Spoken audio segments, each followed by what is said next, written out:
bloody waters, drown every day, every day. Hey y'all, welcome back to my channel. If you're not subscribed, go ahead and subscribe for me. That really helps me out.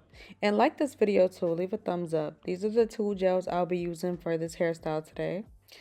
Yeah, just make sure you leave a thumbs up for this video. It really helps me out with the algorithm and stuff. I know some of you don't, subscribe. That's fine, but just make sure you like the video. Thank you. So my client wanted like a knotless braid bob with curls at the end. So right here, I'm just showing you guys two ways of how I knotless braid. I basically do a few strokes on the natural hair and then just add in some hair. Now you can do this for certain clients.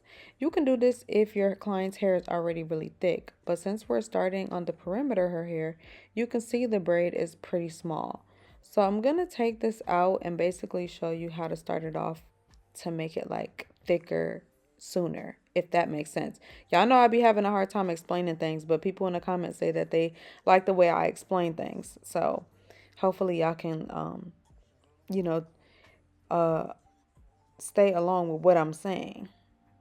So this is the second way I do a knotless braid. If I want to just start off immediately by adding hair, so I just do like basically hand off the hair to the left hand, and then I just keep going by inserting a piece every time I get to my right hand being open and available. I add a piece with my right hand. Some people do it the opposite way, but if you want to add a piece immediately, make sure you have a placement of the natural hair in your hand and then just start to adding pieces to start it off and make it thicker. So as you can see, this braid is already starting off thick, so it's looking good. I like how the second one turned out.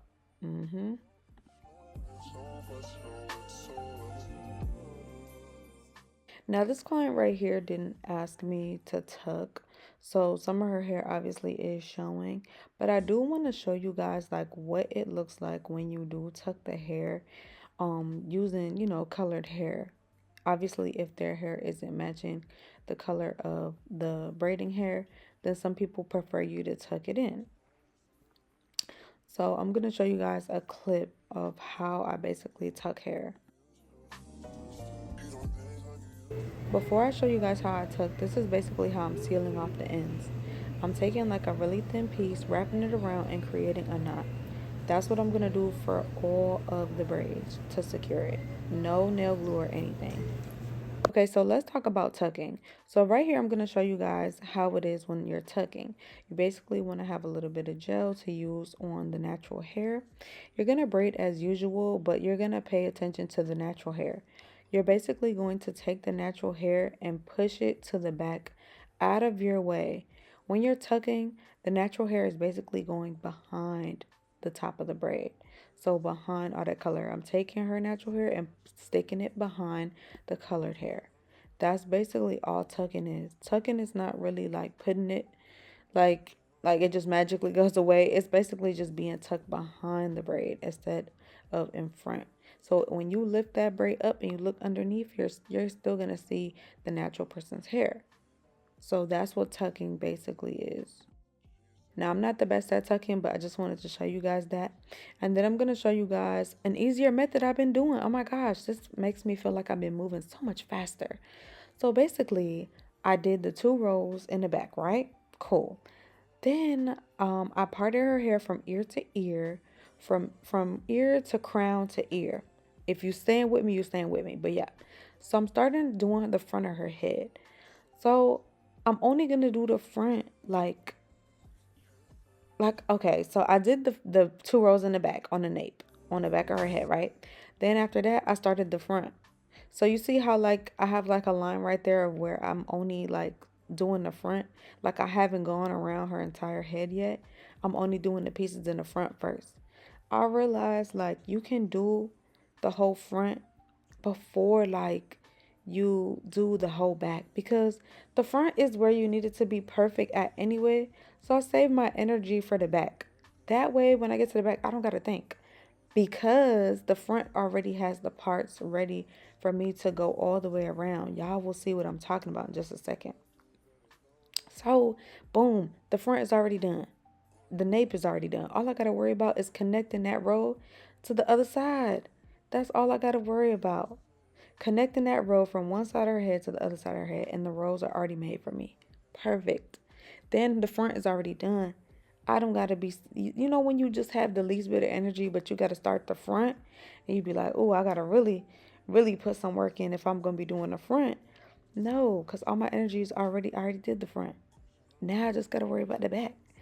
Y'all got to try this out. Like, I don't even know if I seen somebody do it. I think I did see somebody do this maybe on TikTok or something. But y'all gotta try this out. Like just do the nape and then just start on the front. Like just go to the front immediately after you finish the nape because this was a game changer for me. Like I really like how this came out and basically the rows just connected to each side. I mean, I I enjoyed doing this like better. So I basically started her hair at 10:30 a.m. and I finished her hair around 2:30, like a little bit before 2:30. That's pretty good. What y'all think? 10 to 11, 11 to 12, 12 to 1, 1 to 2. It's 4 hours. I mean, I just think that's like really good.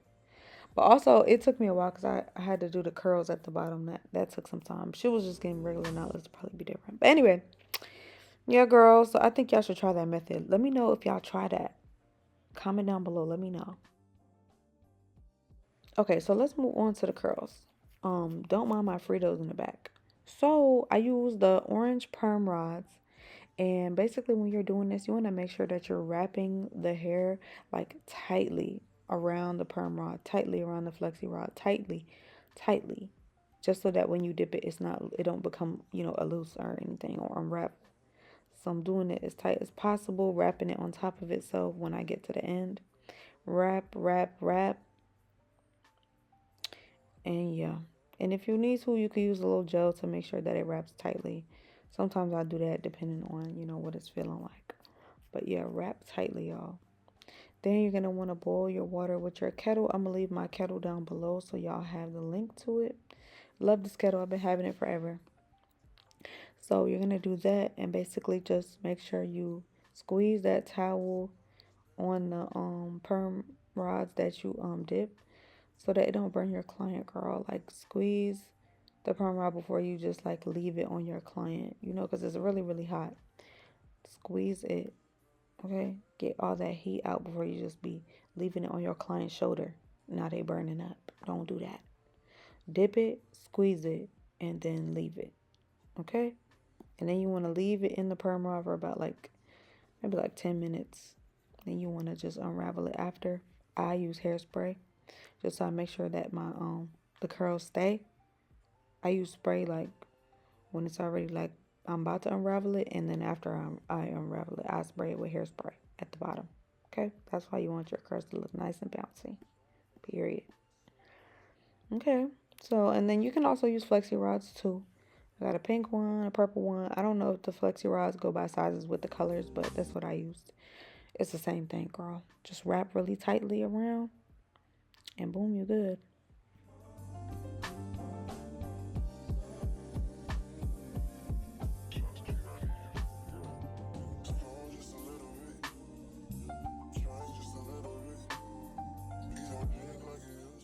This is the finished product, y'all. The color 350. It looks so pretty on her. Oh my gosh, it looks so good on her.